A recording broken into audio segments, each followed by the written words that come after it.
The Great Hall of the Galactic Council was silent. Thousands of beings from hundreds of worlds sat in their seats. They came from every corner of the known galaxy. Some had scales, some had feathers, and some had bodies made of living crystal. They were all different, but today they had gathered for one reason. Elder Vorak had called them. Elder Vorak was old. He was so old that nobody remembered when he was born. His body was thin and gray. His eyes glowed with a soft blue light. He had lived for 10,000 years, and he had seen empires rise and fall. When he spoke, everyone listened. He stood at the center of the hall. His voice was weak but clear. "I have seen something," he said. "Something that fills me with fear." The crowd whispered. Fear? The elder had faced wars, plagues, and the death of stars.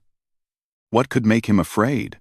"There is a world," Vorak continued, "a small blue world on the edge of the galaxy. It orbits a yellow star. The beings there call it Earth." A young delegate from the Korath Empire laughed. His name was Brel, and he was known for his pride. "Earth," he said. "I know of this place. The creatures there are primitive. They fight among themselves. They have not even left their own star system. Why should we care about them?" Vorak looked at Brel with sad eyes. "Because they will come for us," he said. "All of us." The hall erupted in noise.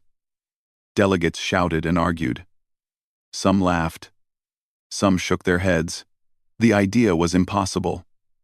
Humans were nothing. They were children playing with fire while the rest of the galaxy built empires among the stars. But Vorak raised his hand, and the hall fell silent again. "Long ago," he said, "before any of your civilizations existed, there was another council. The first council. They were wise beyond measure. They could see the future in the streams of time. Before they vanished from this universe, they left us a warning." He touched a device on his wrist. A hologram appeared above him. It showed ancient symbols, glowing with golden light. The symbols were older than any language in the galaxy. "This is the prophecy of the unbound," Vorak said. "It speaks of a species that would rise from a small world. A species that would not follow the rules of the galaxy. A species that would adapt, survive, and overcome anything in their path." He looked around the hall. "The prophecy says they will be weak at first. They will fight and struggle. They will seem like nothing. But do not be fooled. Their weakness is temporary. Their strength grows with every challenge. Every time they fall, they rise again stronger." Brel stood up. His face showed anger. "This is nonsense," he said. "Prophecies are for fools. We are the Korath Empire. We have conquered 1,000 worlds. We have weapons that can destroy planets. No primitive species can threaten us." Many delegates nodded in agreement. The Korath were powerful. Their fleet was the largest in the galaxy. Their soldiers were bred for war. But Vorak shook his head slowly. "You do not understand," he said. "I have watched the humans for centuries. They are not like us. They do not think like us. When we face a problem, we use our strength. When they face a problem, they change themselves." He showed another hologram. It displayed the history of Earth. Wars, disasters, plagues, and famines. The images were terrible. Cities burned. People died by the millions. "Look at this," Vorak said. "Any other species would have destroyed themselves by now, but the humans did not. Each time they fell, they learned. Each time they suffered, they grew. They turned their pain into power." A delegate from the Serene Collective spoke up. She was a being of pure energy, glowing with soft white light. Her name was Terra. "Elder," she said, "even if what you say is true, what can we do? Should we destroy them before they become a threat?" Vorak was quiet for a long moment. "I considered this," he admitted. "But the prophecy warns against it. If we attack them, we will only make them stronger. Conflict is their fuel. It feeds their evolution. Then what do you suggest? Terra asked. We must be careful, Vorak said. We must not provoke them. We must not underestimate them. And most importantly, we must prepare. The day will come when they reach the stars. When that day comes, we must be ready. Brel laughed loudly. Prepare for what? A few primitives with metal ships? You waste our time, Elder. The Korath do not fear anyone. Onin. Thanks for watching. And Korath do not fear anyone. He walked toward the exit. Other delegates followed him. One by one, they left the hall. They did not believe the warning. They thought Vorak was old and foolish. They thought his mind had grown weak with age. Soon, the great hall was nearly empty. Only a few delegates remained. Terra floated near Vorak. I believe you, she said softly. I have felt something in the cosmic winds. A disturbance. Something is changing. Vorak nodded. It has already begun, he said. The humans have started building their first ships capable of leaving their star system. In a few decades, they will reach other worlds. In a few centuries, they will reach us. And then, Vorak's eyes dimmed. And then, the galaxy will never be the same. The prophecy does not tell us if they will be our salvation or our destruction. It only tells us that they cannot be stopped. Once they start moving forward, nothing in the universe can halt them. Terra was silent. She looked at the hologram of Earth. It was such a small world. Such a young species. How could they possibly change everything? But deep inside, she felt the truth of Vorak's words. There was something different about humans. Something dangerous. Something that defied all logic and reason. The great hall fell into darkness as the lights dimmed. Vorak stood alone, watching the image of Earth spin slowly in the air. I have given my warning, he whispered to himself. None believed. But it does not matter. Belief does not change destiny. The humans will come, and when they do, the galaxy will learn what it means to face a species that refuses to be defeated. Outside the hall, the stars shone bright and cold. Somewhere, on a small blue world, humans looked up at those same stars. They dreamed of reaching them. They built machines and made plans. They did not know about the Galactic Council or the ancient prophecy, but they were coming. Slowly and surely, they were coming, and nothing would stop them. 50 years had passed since Elder Vorak gave his warning. The galaxy had forgotten his words. Life continued as it always had. Empires traded and fought. Stars were born and died. The prophecy became an old story that nobody took seriously. But on Earth, things had changed. Commander Hana stood on the bridge of the starship Aurora. She was a small woman with short black hair and sharp eyes. She had trained for 20 years for this moment. Now, at last, humanity's first deep space mission was about to begin. The Aurora was not the biggest ship. It was not the fastest. But it was strong and reliable. More importantly, it carried the hopes of 8 billion people. All systems ready, said Tay, the chief engineer. He was a tall man with large hands. He had built half the ship's systems himself. We can launch when you give the order. Hana nodded. She looked at her small crew. Tay handled the engines. Wu was the pilot. A quiet man who never made mistakes. Nari was the scientist. Young and brilliant. Always asking questions. And there was Jay, the communications officer, who could fix any signal problem. This is it, Hana said. Everything we have worked for. Everything humanity has dreamed about.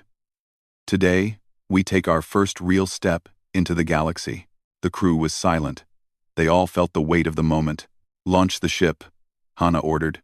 The Aurora roared to life. It shot forward, leaving Earth behind. The blue planet grew smaller and smaller until it was just a dot of light. Then even that disappeared. For 3 months, they traveled through empty space. They passed planets and moons they had only seen in pictures before. They collected data and sent reports back to Earth. Everything went smoothly. Then Nari found something strange. "Commander," she said, her voice shaking with excitement. "I am picking up a signal. It is not natural. Someone made it." Hana rushed to Nari's station. "Show me." The signal appeared on the screen. It was complex, full of patterns and codes. It repeated every few minutes. Always the same. "This is a message," Nari said. "An alien message." The crew stared at the screen. For centuries, humans had wondered if they were alone in the universe. Now they had their answer. "Can you decode it?" Hana asked. Nari bit her lip. "I can try. But it will take time. This language is completely different from anything we know." "Do it," Hana said. "This is why we are here." Nari worked day and night. She barely ate or slept. She studied the patterns, looking for meaning. After 2 weeks, she made her first breakthrough. "It is a greeting," she announced. "The message says, 'Welcome.' It gives coordinates. Someone is inviting us to meet them." The coordinates led to a station floating in deep space. It was massive, bigger than any structure humans had ever built. Lights glowed along its surface. Ships of all shapes and sizes flew around it. "This is a gathering place," Wu said quietly. "A hub for travelers." Hana made a decision. "Take us in." Slowly and carefully, the Aurora approached the station. Almost immediately, a voice came through the communications system. It spoke in a strange language, but after a moment, it switched to broken English. "Unknown vessel. You are not in our records. Identify yourself." Jay looked at Hana. She nodded. "This is the Earth ship Aurora," Jay said. "We are explorers from the planet Earth. We come in peace." There was a long pause. Then the voice returned, sounding surprised. "Earth? We have heard of this world. You are the humans?" "Yes," Jay confirmed. Another pause. "You may dock at Port 7. A representative will meet you." The Aurora landed in the port. The crew put on their suits and stepped outside. The air inside the station was breathable. But they were careful. Everything was new and unknown. A figure approached them. It was tall and thin, with gray skin and large black eyes. It wore simple robes and carried no weapons. "I am Delegate Muro," it said. "Welcome to Junction Station. You are the first humans to reach this place." Hana stepped forward. "Thank you for receiving us. We have many questions." Muro made a sound that might have been a laugh. "I am sure you do. Come. There is much to discuss." Over the next few weeks, Hana and her crew learned about the galaxy. They discovered that thousands of species had formed civilizations among the stars. There were empires, federations, and alliances. There were laws and customs. The galaxy was full of life. But they also learned that many species looked down on them. "Humans are young," Muro explained one day. "Your technology is primitive by galactic standards. Most species take 10,000 years to reach the stars. You did it in just a few hundred." This surprises many people. Some are curious. Some are afraid. "Afraid?" Nari asked. "Why would they be afraid of us?" Muro hesitated. "There is an old prophecy. It speaks of a species that cannot be stopped. Many believe it refers to humans. The Galactic Council discussed this long ago.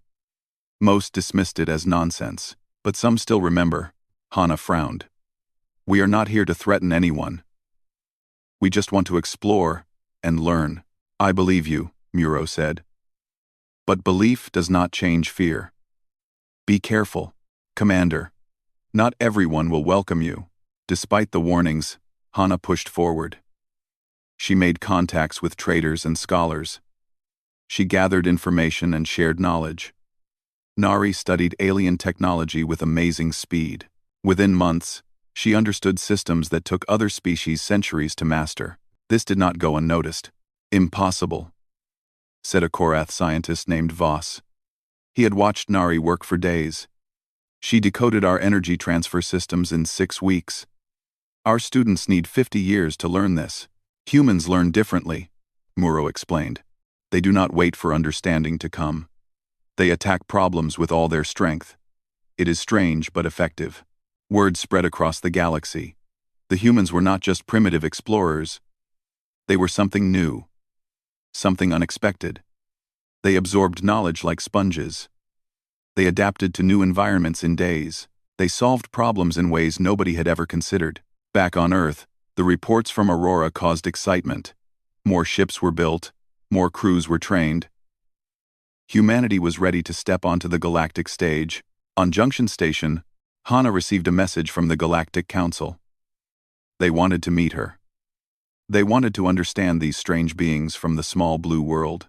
She accepted the invitation. As she prepared to leave, Muro approached her one last time. "Commander," he said quietly, "the Council is powerful. They have controlled the galaxy for 100,000 years. They do not like change. A W do in 2,000 years. What are you saying?" Hana asked. "Be careful. Your species has already done things that should be impossible. The Council will want to know how. And when they find out they cannot explain it, they will be afraid. Afraid beings do dangerous things." Hana smiled. It was not a happy smile. "Thank you for the warning, Muro. But humanity has faced danger before. We are still here." She walked toward her ship. Behind her, Muro watched with a mixture of admiration and worry. The humans were coming. They had arrived faster than anyone expected, and he had a feeling that the galaxy would never be the same. 20 years had passed since Commander Hana first reached Junction Station. Humanity had grown. They built colonies on distant worlds. They traded with alien merchants. They learned the ways of the galaxy, but not everyone was happy about this. The Korath Empire watched humanity with growing anger. They were the most powerful military force in the galaxy.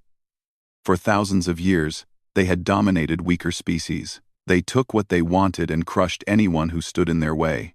But humans did not bow to them. Humans did not show fear. This made the Korath furious. General Brel, now old but still proud, addressed the Korath High Command. "The humans grow too strong, too fast," he said. "They have already built 100 colonies. Their ships travel freely through our space. This cannot continue. What do you suggest?" asked the High Commander. Brel smiled coldly. "We attack. We destroy their colonies. We show them who rules this galaxy." The High Commander nodded slowly. "Very well. Begin the operation." The first attack came without warning. New Hope was a human colony on a green world near the edge of Korath space. 3,000 people lived there. Farmers, scientists, and families. They had come to build a new life among the stars. The Korath fleet appeared in the sky like dark clouds, 50 warships, bristling with weapons. They opened fire immediately. Buildings exploded. Streets burned. People ran and screamed. The colony had no real defenses. It was not built for war. Within an hour, New Hope was destroyed. News of the attack reached Earth quickly. The planet erupted in anger and grief. But mixed with the sorrow was something else. Something harder. Something dangerous. Determination. Captain Day received his orders while stationed at Mars base. He was a veteran officer with a scarred face and calm eyes. He had fought in conflicts on Earth before joining the space fleet. He knew what war looked like.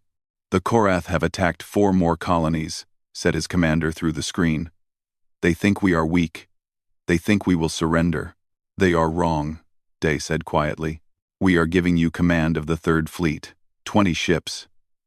It is not much, but it is what we have. Stop the Korath. Show them that humans do not break." Day gathered his fleet at a point beyond Neptune. 20 ships against the Korath Empire. The numbers were laughable. But Day did not laugh. "Listen carefully," he told his captains through the communication system. "The Korath have better weapons. They have more ships. They have thousands of years of experience, but they have never fought humans before. They do not know what we can do." His second-in-command, A woman named Yuna spoke up. "What is the plan, Captain? The Korath expect us to fight like they do. Large formations. Direct attacks. Power against power." Day shook his head. "We will not do that. We will fight like humans. We will be fast. We will be unpredictable. We will hit them where they do not expect." The first battle happened near a star called Sigma Prime. A Korath fleet of 30 ships was moving toward another human colony. Day's fleet was waiting, but they did not attack directly. Instead, Day sent 3 small ships to circle behind the Korath fleet. When the Korath ships turned to face his main force, the 3 small ships hit them from behind, targeting their engines. The Korath commander was confused. This was not how war worked. Enemies faced each other. They did not sneak around like shadows. While the Korath tried to adjust, Day launched missiles from unexpected angles. He used asteroids for cover. He sent fake signals to confuse their sensors. The battle lasted 4 hours. When it ended, the Korath had lost 12 ships. Day had lost 2. It was a victory. But Day knew it was just the beginning. News of the battle spread across the galaxy. Species that had been conquered by the Korath whispered in amazement. Humans had defeated a superior force. How was this possible? The Korath were furious. They sent a larger fleet, 200 ships, enough to crush any enemy. But Day did not try to fight them directly. He pulled his ships back. He attacked supply lines. He destroyed fuel stations. He made the Korath chase him across empty space while their supplies ran low.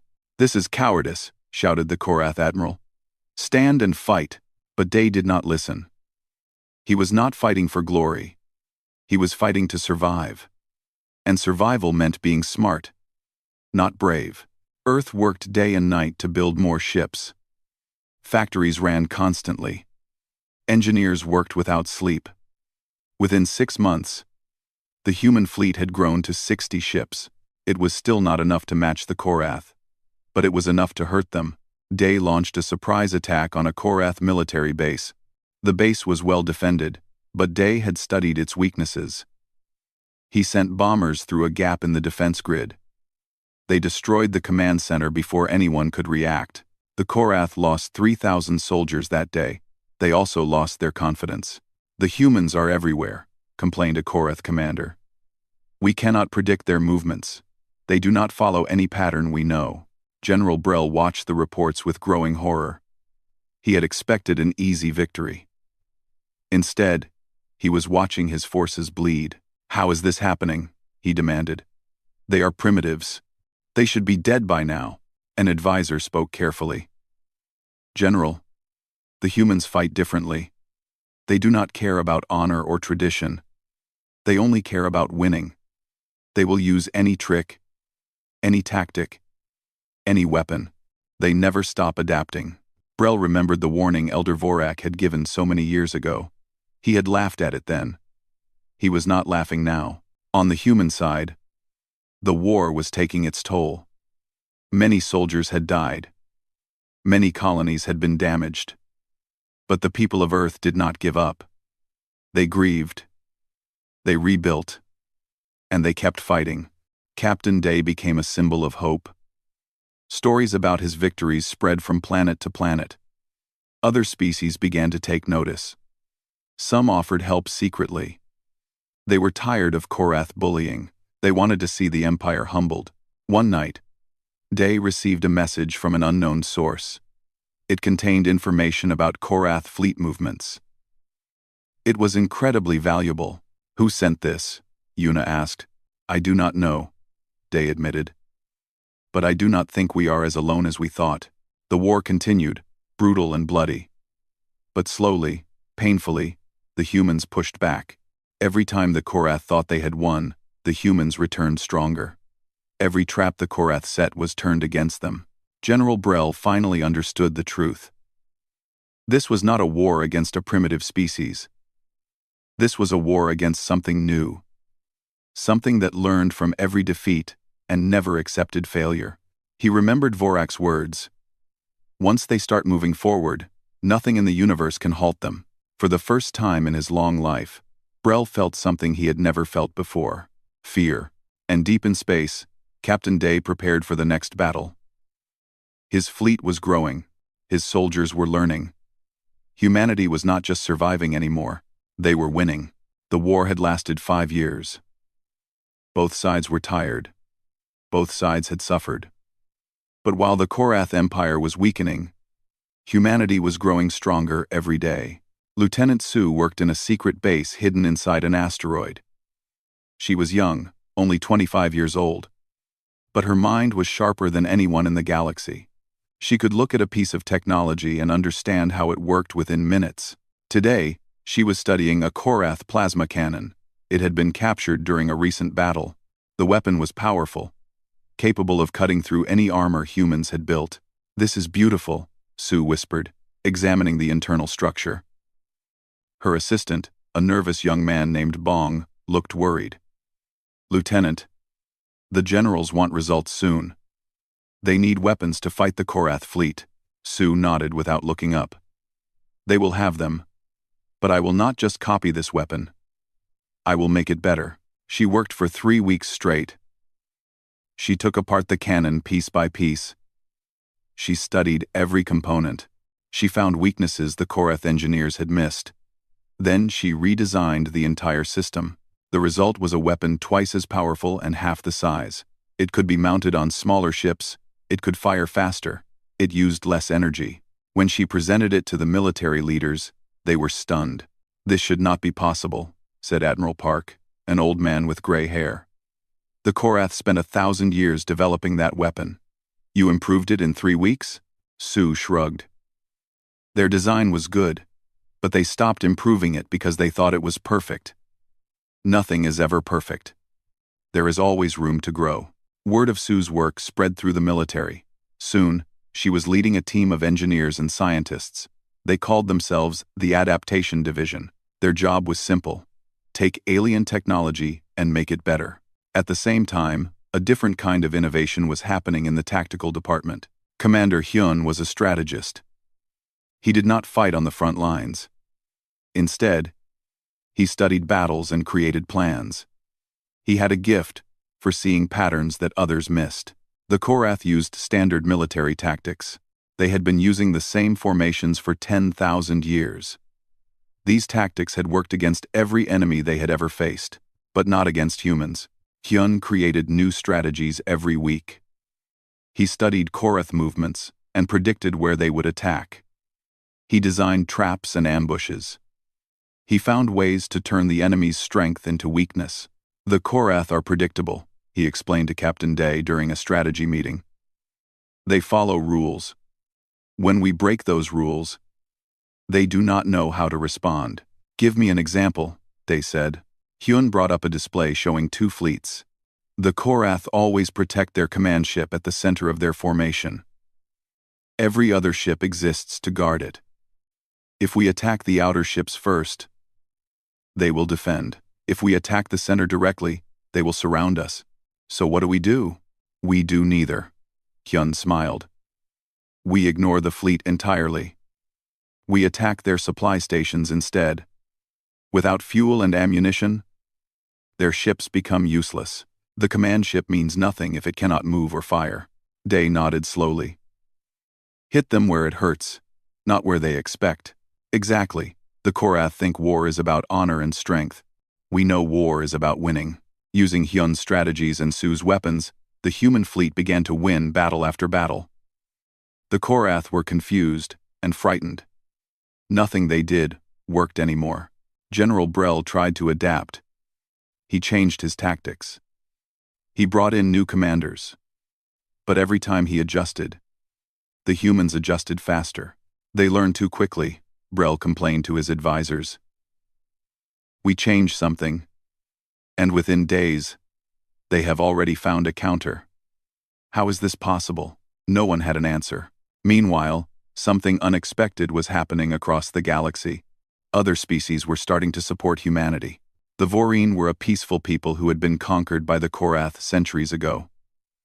They could not fight, but they could provide information. They sent secret messages to the human fleet, revealing Korath patrol routes and base locations. The Telari were expert builders.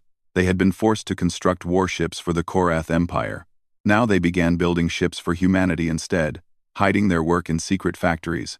Even some Korath citizens began to question the war. They saw their empire bleeding and wondered if it was worth it. A few brave ones secretly helped the human cause. Captain Day met with representatives from 12 different species in a hidden location. They came in disguise, risking their lives. "Why are you helping us?" Day asked. "This is dangerous for you," a Vorine elder spoke. "For 10,000 years, the Korath have ruled through fear. We accepted it because we thought there was no other way. Then you came. You showed us that even the mighty can fall." A Talari craftsman added, "You fight for your freedom. We want the same. If you win, perhaps we can be free too." Day felt the weight of their hope. Humanity was not just fighting for itself anymore. They were fighting for everyone who had suffered under Korath cruelty. "We will not let you down," he promised. Back in the adaptation division, Sue made her greatest discovery. She found a flaw in the Korath shield technology. Their shields were strong against direct attacks but weak against a specific frequency of energy.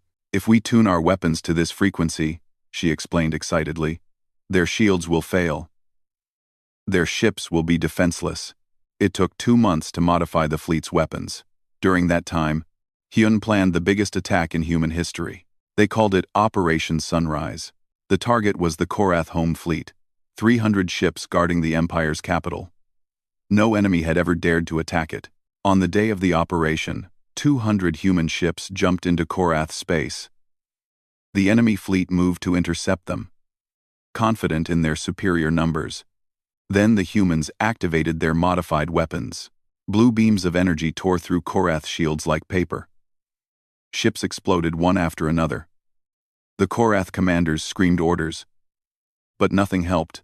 Their greatest defense had become worthless. The battle lasted 6 hours. When it ended, the Korath home fleet was destroyed. 180 ships turned to debris floating in space. Humanity had lost 40 ships. It was a heavy price, but the result was worth it. General Brel received the news in his command center.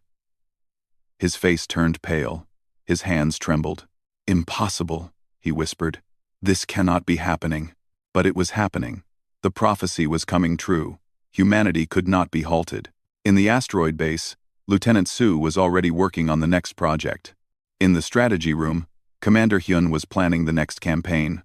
On the bridge of his flagship, Captain Day was preparing for the final push. They had hurt the Korath badly. Now it was time to finish the job. The galaxy watched in amazement. A species that had reached the stars less than a century ago was about to defeat an empire that had ruled for millennia. Elder Vorak, still alive in his ancient chambers, heard the news. He closed his eyes and sighed. "I warned them," he said softly. None believed. But the truth cannot be denied forever. The humans were coming, and nothing could stop them now. The final days of the Korath Empire came faster than anyone expected. After the destruction of their home fleet, their power crumbled like sand in water. Admiral Jin stood on the bridge of the flagship Victory.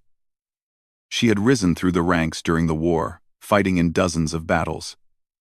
Now she commanded the largest human fleet ever assembled, 300 ships, armed with the best weapons humanity had ever created. "Admiral, we are approaching the Korath capital world," reported her navigation officer. Jin nodded calmly. "All ships, hold formation. We are not here to destroy. We are here to end this war." The Korath capital, named Korath Prime, was a massive planet covered in metal cities. Once, it had been the heart of an empire that controlled a quarter of the galaxy.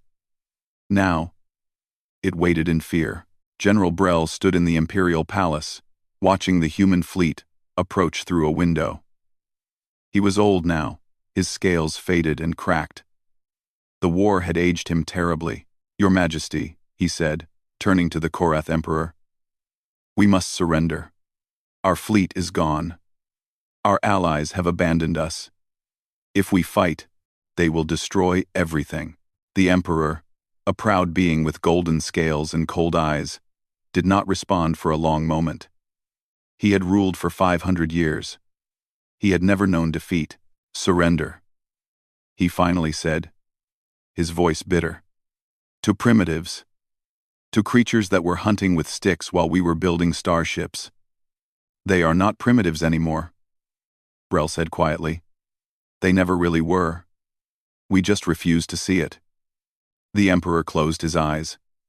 Very well. Open communications with the human fleet. Tell them we accept their terms. The message went out. Admiral Jin received it on her bridge. She read it twice to make sure it was real. They surrender, she announced to her crew. The bridge erupted in cheers. Officers hugged each other. Some cried. The war was over, but Jin did not celebrate. She understood that winning a war was only the beginning. Now came the harder part. Building peace. Within a week, representatives from every major power in the galaxy gathered at Junction Station. The same place where Commander Hana had first made contact with alien life, so many years ago. Admiral Jin represented humanity. She wore a simple uniform with no medals or decorations. She wanted to show that humans were not conquerors seeking glory. The Galactic Council faced her across a long table. Hundreds of delegates watched from their seats. This was the moment everyone had been waiting for. Elder Vorak, somehow still alive after all these years, spoke first. His voice was thin but clear. 50 years ago, I warned this council about humanity. I told them you would come. I told them you could not be stopped. They did not believe me. He looked around at the delegates. Many of them lowered their eyes in shame. Now you have defeated the Korath Empire, the greatest military power in the galaxy. You have done what no other species could do in 10,000 years. He turned back to Jin. The question is, what will you do with your victory? Jin stood up. She was not tall, but something about her presence made everyone pay attention. Elder Vorak, she began. When my people first reached the stars, we did not come looking for war. We came looking for knowledge, friendship, and new horizons. The Korath attacked us. They destroyed our colonies. They killed our people. We defended ourselves. That is all. She paused, looking around the hall. We do not want to rule the galaxy. We do not want to replace one empire with another. We want what everyone wants. The freedom to live, to grow, to explore. A delegate from the Serene Collective spoke up. It was Terra, the being of pure energy who had believed Vorak's warning so long ago. What do you propose, Admiral? A new alliance, Jin said. Not ruled by one species, but shared by all. No more empires. No more conquests. Every world chooses its own path. Every people decides their own future. The hall was silent. Such an idea had never been proposed before. The galaxy had always been divided into those who ruled and those who served. And the Korath? Asked another delegate. What happens to them? Jin thought carefully before answering. They will face justice for their crimes. But we will not destroy them. We will not do to them what they did to others. If we become like our enemies, then we have truly lost. The delegates whispered among themselves. This was not what they expected. They expected humans to demand power, territory, revenge. Instead, they offered mercy and cooperation. Vorak smiled for the first time in centuries. Admiral Jin, I have lived for 12,000 years. I have seen empires rise and fall. I have watched species destroy themselves with hatred and greed. But I have never seen anything like humanity. He stood up, using a staff to support his frail body. When I gave my warning, I said that humans could not be halted. I believed you would conquer the galaxy through force. I was wrong. You will change the galaxy through something far more powerful. What is that? Jin asked. Hope, Vorak said simply. You give beings hope that things can be different. That the strong do not have to crush the weak. That enemies can become friends. That the future can be better than the past. Over the next several months, the new Galactic Alliance was formed. Hundreds of species joined. They agreed to share technology and resources. They promised to solve disputes through discussion, not war. They created laws to protect the weak and limit the powerful. It was not perfect. There were arguments and problems. Some species distrusted humans. Old hatreds did not disappear overnight. But slowly, carefully, the galaxy began to change. Admiral Jin retired after the alliance was established. She returned to Earth and lived quietly in a small house near the ocean. Sometimes, she looked up at the stars and remembered everything that had happened. One day, she received a visitor. It was Commander Hana, now very old, her hair white and her movements slow. "I watched your speech at Junction Station," Hana said, sitting beside Jin on the porch. "You did well. I learned from the best," Jin replied. "You opened the door. I just walked through it." They sat in comfortable silence, watching the waves. "Do you ever wonder what comes next?" Hana asked. Jin smiled. "Always. That is what makes us human. We never stop wondering. We never stop reaching. We never stop growing." Far away, in the rebuilt council hall, a new statue stood. It showed a human hand reaching toward the stars. At its base was a simple inscription: "They were warned." They did not believe. Yet humanity could not be halted. And in the end, the galaxy was better for it. Young beings from 100 worlds came to see the statue. They heard the story of humanity's rise. They learned that even the smallest species could change everything. And somewhere, in the endless darkness of space, human ships continued to explore. They searched for new worlds, new friends, new wonders. They carried with them the spirit that had brought them so far, the spirit that refused to give up, the spirit that adapted to any challenge, the spirit that turned enemies into allies and fear into hope. The elders had warned them, none had believed, yet humanity could not be halted, and they never would be.